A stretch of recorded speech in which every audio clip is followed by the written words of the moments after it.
Ethan Shaw felt the silence before he saw it.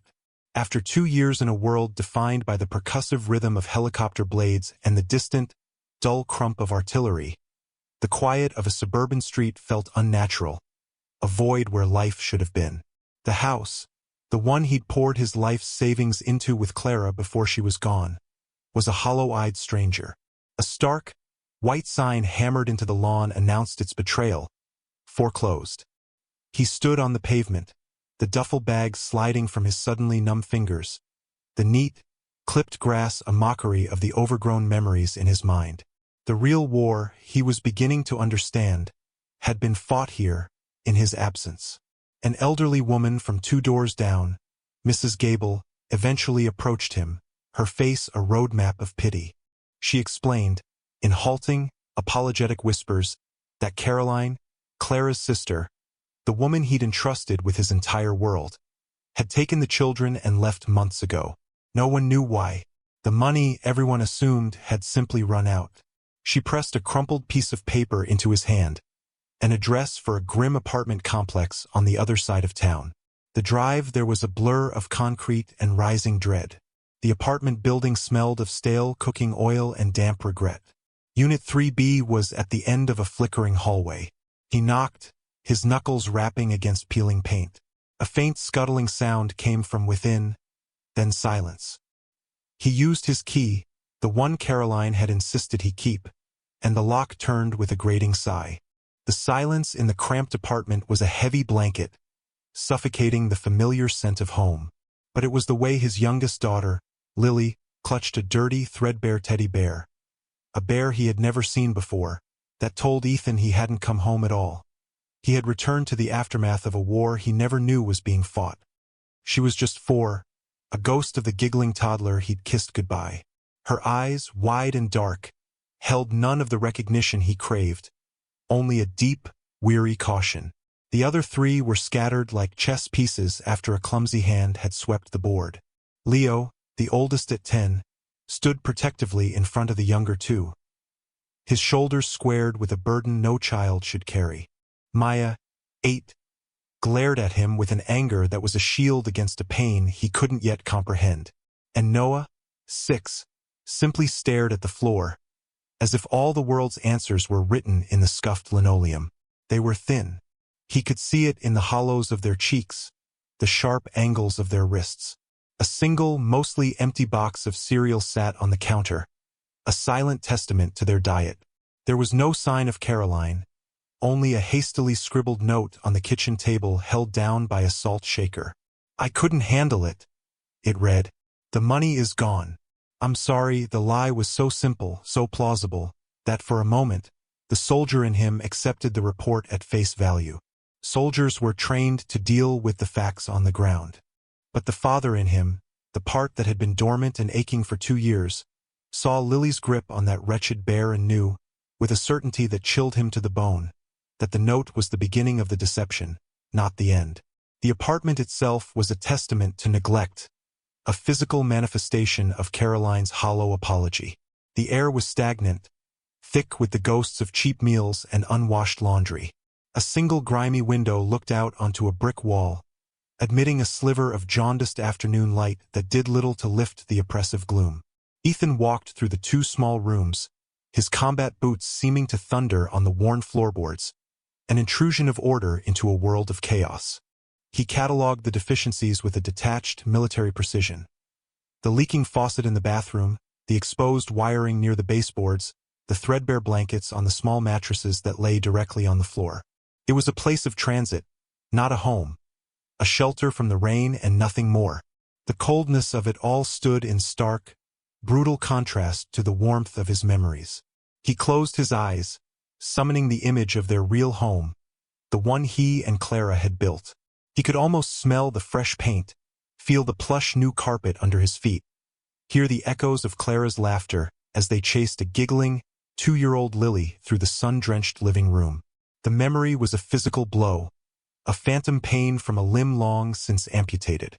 That life, that warmth, had been systematically dismantled and replaced with this cold, silent decay. He found the box of Caroline's old letters in the bottom of a closet, tucked away as if in shame. Throughout his deployment, her correspondence had been a lifeline, painting a vibrant picture of life back home. He sat on the edge of the lumpy sofa, the children watching him with unnerving stillness from the doorway, and read them again. Her words were masterpieces of fiction, filled with anecdotes of swimming lessons, birthday parties, and school plays. She wrote of Leo's triumphs on the soccer field, Maya's burgeoning artistic talent, Noah's funny questions about the world.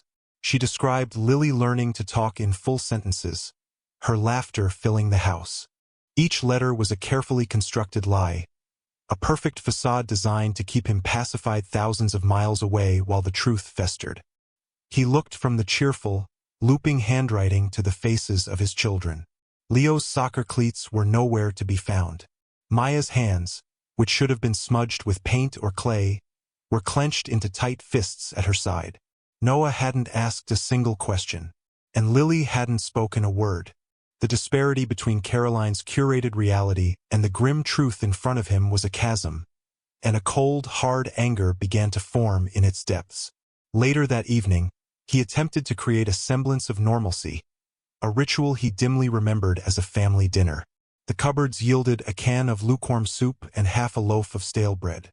As he heated the soup on the rusty stove, the silence from the children was absolute. They sat at the wobbly table, their movements small and economical, as if conserving energy. When he placed the bowls in front of them, they ate with a desperate, methodical haste that broke his heart. Leo divided the bread into 4 perfectly equal shares, giving a fraction of his own piece to Lily. They were a unit, a squad that had learned to survive on short rations, and he was the outsider. He watched them, the silent, solemn fire team, and the full weight of his failure pressed down on him. He had been fighting for his country, a noble cause he believed in, but in doing so, he had left his own children undefended on the most important battlefield of all. He remembered the last promise he'd made to Clara in the sterile quiet of her hospital room. Her hand, frail and cool, had been in his. "Promise me, Ethan," she had whispered, her voice a thread of its former strength. "Promise me you'll protect them." He had looked at Caroline, standing on the other side of the bed with tears streaming down her face, the very picture of selfless grief and devotion. "We will," he'd promised, speaking for them both. "I promise." He had trusted Caroline. He had trusted her with their home, their finances, and the 4 pieces of his heart. And she had taken that trust and used it as a weapon against them. The next morning, Ethan began his investigation. The soldier took over, pushing the grieving father aside. A mission had been defined: uncover the truth. He started with the basics, methodically trying every phone number he had for Caroline. Each one was disconnected. He then turned to the pile of mail he'd found stuffed in a drawer. It was a paper trail of their descent. First, polite reminders about the mortgage, then stern warnings, and finally, the stark, legal language of foreclosure. Interspersed were overdue notices for every utility imaginable. It was a systematic dismantling of their lives, not a sudden financial collapse. The money hadn't just run out. It had been strategically withheld. He knew he needed an ally, someone on the outside. He found an old neighbor from their real street, Mr. Henderson, a retiree who spent his days gardening. Ethan approached him, and the man's friendly demeanor evaporated when he mentioned Caroline. "Something was never right there," Mr. Henderson said, his voice low as he pruned a rose bush with vicious snips. "After you left, she changed. The kids, they used to play in the yard all the time. Then they just stopped. I'd see them through the window, just sitting there. Quiet." He described Caroline's increasingly erratic behavior. Fancy new cars appearing for a few weeks and then vanishing, strange people visiting at odd hours, and long stretches where she would be gone, leaving the children with a rotation of surly-looking babysitters. He was the first piece of external validation, confirming Ethan's gut feeling that this was more than just mismanagement. His greatest breakthrough, however, came from the one who couldn't speak. While cleaning the small, dismal room the children shared, he found a loose floorboard beneath Lily's mattress. Prying it up, he discovered a small, hidden cache. It wasn't a note or a diary. but a stack of drawings, done in crayon on cheap, thin paper. They were a child's chronicle of despair. The first few depicted their old house, sunny and bright, with stick figures of all of them, including Ethan in his uniform, holding hands. But then the drawings changed. Ethan's figure disappeared. A new figure, a woman with a frowning mouth and sharp, angry angles, dominated the pages. This figure, clearly Caroline, was always inside a big, fancy house, wearing beautiful dresses. The children were always outside, small and gray, often standing in crudely drawn rain. The final, most chilling drawing showed Lily, alone, being handed the threadbare teddy bear by the angry-faced woman. The bear, in this depiction, was new and pristine, but the context was terrifying. Lily was crying in the drawing, and the house behind her was dark, with jagged lines covering the windows. Ethan spread the drawings out on the floor, the colorful sheets of paper forming a map of his children's secret sorrow. He analyzed them like enemy reconnaissance photos, extracting intelligence from every line. The fancy house, the new clothes, the pristine bear. These were not the artifacts of poverty. This was evidence of wealth, a wealth that had been used not to comfort his children, but to taunt them. Caroline hadn't run out of money. She had it, and she had deliberately, cruelly, locked them out in the cold. A quiet, controlled fury began to build inside him. A cold fire that burned away the last vestiges of his grief and left only the hard, sharpened edge of a single, unifying purpose: justice. The key to understanding the scope of Caroline's betrayal, Ethan sensed, lay in their old home. The foreclosure meant it was now sterile territory, owned by a bank, but he knew there had to be something she'd left behind, some clue too bulky or too well hidden to take with her in her flight. Posing as a prospective buyer, he arranged a walkthrough with a realtor who was all too happy to show the property. Stepping back inside the house was like walking into his own tomb. The rooms were empty, echoing with the ghosts of laughter and life. The walls were stark white where their family photos used to hang. He moved through the space with a feigned casualness, his heart a cold, heavy stone in his chest. While the realtor took a call in the kitchen, Ethan made his move, heading for the attic. It was the one place a person in a hurry might discard things they deemed unimportant.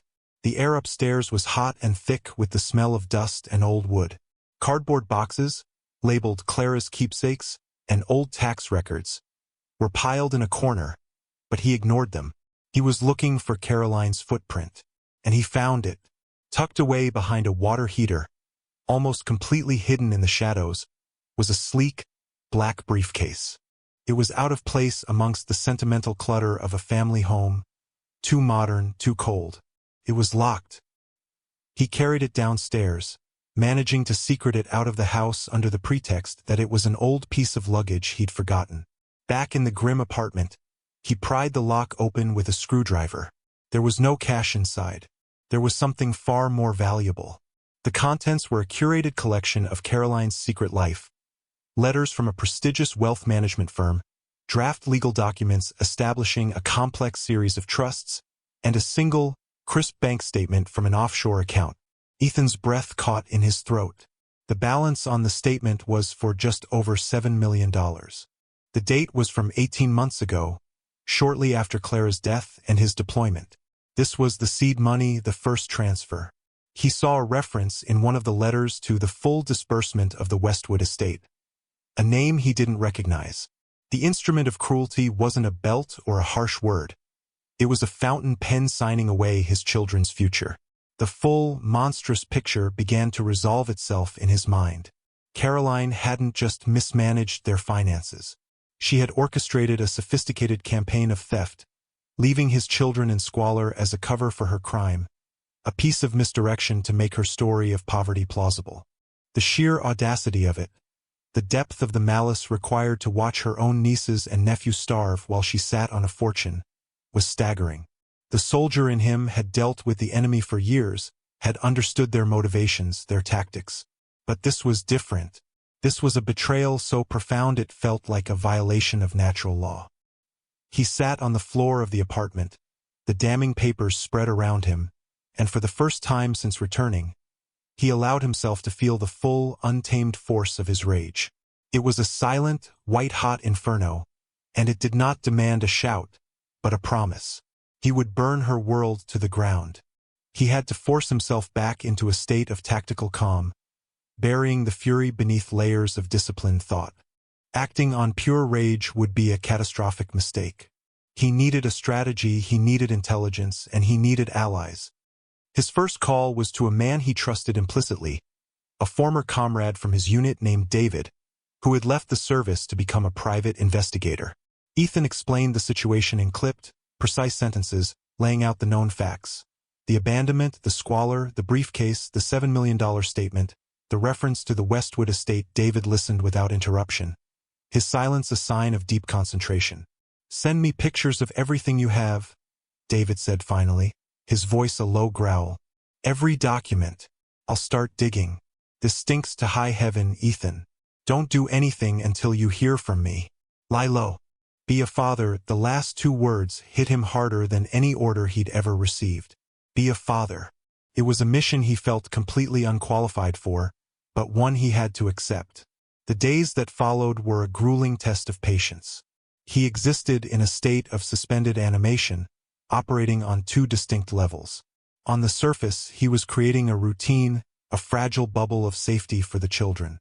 He found a local food bank, cleaned the apartment until it was spotless, and spent hours just sitting on the floor, being a quiet, constant presence they could orbit around. He was an occupying force of stability in the territory of their trauma. Internally, however, he was a soldier waiting for the signal to advance, every nerve ending tingling with suppressed energy, his mind constantly replaying the facts, searching for angles, preparing for the confrontation to come. They went for a walk in a nearby park one afternoon, a small patch of green surrounded by urban decay. The children were like captive animals released into a new enclosure, hesitant and wary. Noah and Maya stayed close, but Leo walked beside him, a silent second in command. It was Lily who wandered off, drawn to a small, lonely swing set. Ethan watched her, a small figure against the vast, gray sky. She didn't swing, just sat in the seat, her feet tracing patterns in the dirt, the filthy teddy bear held tightly in her lap. He walked over and sat in the swing next to her, not speaking, just matching her slow, rhythmic motion. The silence stretched between them, comfortable and profound.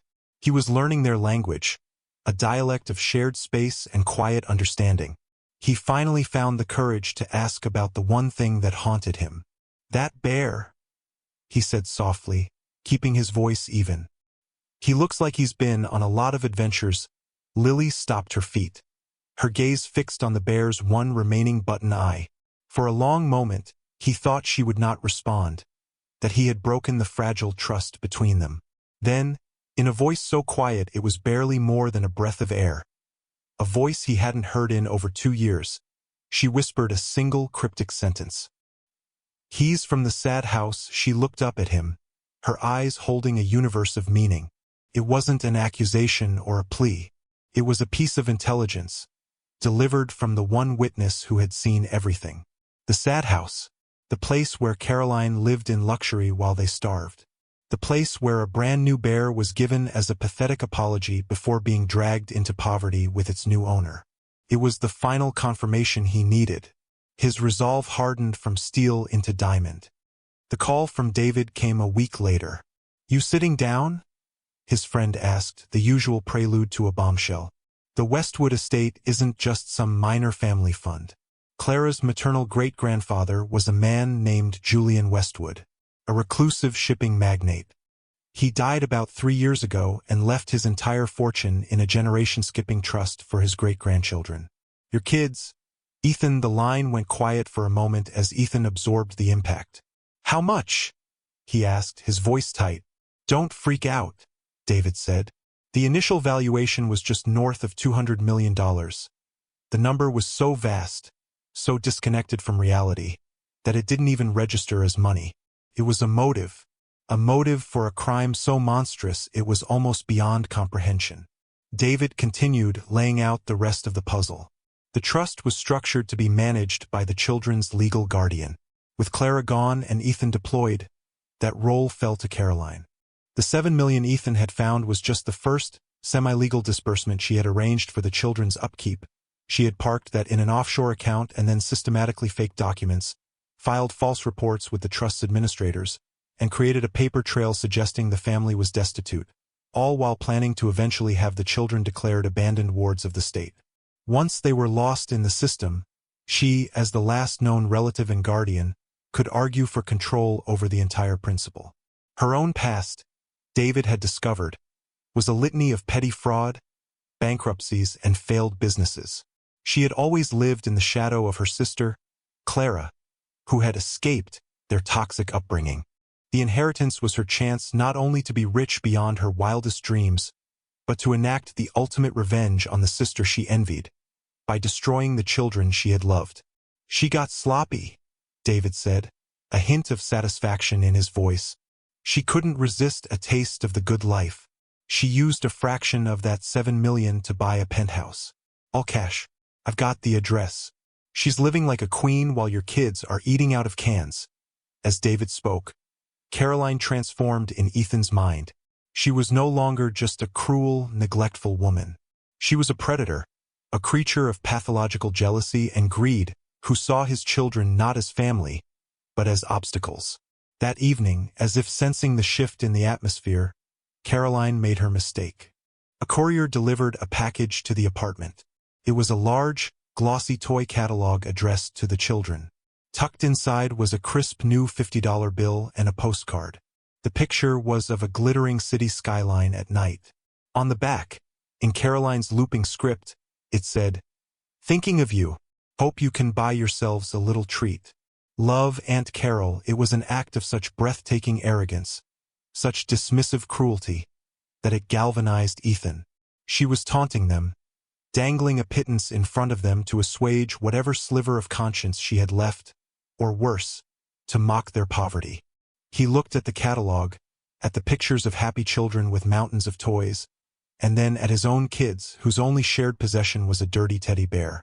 He now had all the pieces. The motive, the means, the location. The assault could begin. Ethan, armed with David's intelligence, contacted the prestigious law firm that managed the Westwood Trust. He didn't come in hot, a soldier storming the gates. He came in cold, a strategist presenting an airtight case. He laid out the evidence for the senior partner, a man named Mr. Albright, whose face grew progressively paler as Ethan spoke, presenting the bank statements, the foreclosure notices, Lily's heartbreaking drawings, and the final, insulting postcard. The firm, realizing they were on the verge of a catastrophic scandal, moved with swift, surgical precision. The confrontation was planned not for a courtroom, but for their own mahogany-paneled boardroom, a place where Caroline felt powerful and secure. They summoned her under the pretext of signing crucial final documents that would grant her greater discretionary control over the trust's assets, the very prize she was seeking. She arrived looking exactly as Ethan had imagined, draped in a silk blouse that probably cost more than his monthly mortgage had, her face a mask of composed, benevolent concern. She walked into the boardroom, saw Mr. Albright and two other partners, and smiled graciously. Then she saw Ethan, sitting silently at the far end of the long table. The smile froze on her lips, a perfect, crystalline thing, before cracking. "Ethan," she said, her voice a little too high. "What a surprise. I didn't know you were back." "I came back to a foreclosed house and an empty refrigerator, Caroline," he said, his voice flat, devoid of emotion. He let the words hang in the silent, air-conditioned room. To his right, just out of Caroline's initial line of sight, sat Leo, his face as stoic and unreadable as his father's. Albright cleared his throat, a sharp, nervous sound. "Caroline, we have some discrepancies we need to discuss regarding the administration of the children's funds." He gestured to the pile of documents in front of Ethan. Caroline's eyes darted around the room, sensing the trap. "I don't know what he's told you," she began, her voice regaining a measure of strength. "But things have been very difficult. The money I was given simply wasn't enough." Ethan didn't raise his voice. He simply slid the first document across the polished surface of the table. the offshore bank statement showing a balance of $7 million. Her eyes widened. That's a forgery. He slid the next one. The foreclosure notice. Then the next, an eviction warning for the apartment. And the next, a stack of unpaid bills. Finally, he placed Lily's drawing on top of the pile. The one of the children standing small and gray in the rain, looking at the big, dark house where the angry-faced woman lived. Caroline stared at the childish crayon drawing, and something inside her shattered. The facade crumbled, not in pieces, but all at once, like a tidal wave of repressed fury and guilt breaking through a dam. "She never deserved it," she shrieked, rising from her chair, her manicured hands gripping the edge of the table. "Clara, she had everything, the perfect husband, the perfect life, while I had nothing. That money was wasted on them. They're just children. I deserved a chance. I deserved it." Her confession, raw and hysterical, filled the room, a venomous torrent of jealousy and rage. The lawyers sat stunned, their professional composure obliterated by the raw display of pathological greed. As her tirade reached its peak, a small, clear voice cut through the noise. "You left us," Leo said. He hadn't moved, hadn't raised his voice. He just stated it as a fact. "You told us we were worthless. You said we were a burden. My mom left you." The words, delivered with the simple, devastating honesty of a child, were the final blow. Caroline stared at her nephew, her mouth opening and closing with no sound coming out. In that moment, she was no longer a sophisticated thief, but a broken, hateful woman, exposed for all to see. In the corner of the room, Ethan saw Lily, who had been brought in by a kind paralegal, take a single, small step away from the wall and move to stand beside her brother. It was a tiny act of defiance, a realignment of loyalty that was as definitive as a flag being planted on a conquered hill. The fallout was immediate and overwhelming. As Caroline's hysterical confession dissolved into choked, incoherent sobs, Mr. Albright discreetly pressed a button under the boardroom table. Within minutes, 2 uniformed police officers and a plainclothes detective entered the room, their presence shifting the atmosphere from corporate crisis to criminal proceeding. Caroline's world, built on a foundation of lies and designer clothes, collapsed in on itself. The cascade of truth was relentless. The law firm, now in full damage control mode, launched a forensic audit that uncovered the breadth of Caroline's fraud, revealing a web of shell corporations and forged documents designed to siphon the trust dry over the next decade. The detective, armed with Ethan's testimony and the firm's evidence, obtained a warrant for her arrest and a freeze on all her assets, including the glittering penthouse purchased with his children's stolen future. Back at the apartment complex, the arrival of a compassionate social worker, arranged by the law firm to formalize Ethan's custody, brought another witness out of the shadows. The neighbor who had spoken to Ethan before, a timid woman who had been too afraid of Caroline to get involved, now felt safe to speak. She provided a damning, detailed account to the social worker, describing the long days and nights the children were left alone, the sounds of Lily's quiet crying through the thin walls, and Caroline's furious, shouted phone calls about money and lawyers. Every piece of the puzzle Ethan had assembled was now being corroborated, reinforced with the steel of legal testimony and official records. The weight of the system, which Caroline had tried to manipulate for her own gain, was now coming down upon her with its full, crushing force. The most powerful scene, however, was not the arrest or the legal maneuvering. It was the quiet departure from the place of their imprisonment. The social worker officially signed the emergency custody papers, placing the children in Ethan's care. He packed their few meager belongings into 2 trash bags. He knelt before his children. "We're going home," he said, not to the foreclosed house of their past, but to a new, unknown future. For good, he lifted Lily into his arms, her small body light as a bird. She wrapped her arms around his neck, burying her face in his shoulder, the dirty teddy bear clutched tight in her hand. Leo, Maya, and Noah followed close behind him as he walked down the flickering hallway for the last time. As he stepped out of the building and into the clean, open air, it felt like breaching the surface after being held underwater for too long. He was not just carrying his daughter. He was carrying the immense, terrifying, and beautiful weight of their second chance. The first step was securing a beachhead, a safe place to regroup. The law firm, deeply apologetic and eager to make amends, advanced him a significant sum from the trust. Ethan didn't look at mansions or upscale neighborhoods. He rented a simple, sturdy house on a quiet street with a large, overgrown backyard, a place with space to breathe. The first night in that new house was a study in quiet miracles and lingering shadows. He ordered pizza, a simple luxury that felt like a feast. The children ate slowly, cautiously, as if expecting the food to be taken away. Leo still tried to divide everything equally before taking his own share. Maya, for the first time, ate a full slice without glancing around the room. After dinner, he showed them their new rooms. For the first time in months, they didn't have to share a single cramped space. He had bought them new beds with soft blankets and fluffy pillows. Noah walked into his room and simply touched the bed, his fingers tracing the pattern on the comforter with a look of quiet awe. The battle of the night was fought against the ghosts of their recent past. He heard a noise around midnight and found Noah in the kitchen, trying to hide bread in his pajama pockets. Ethan didn't scold him. He simply sat on the floor with him and explained, softly, that there would always be food in this house. He promised him he would never be hungry again.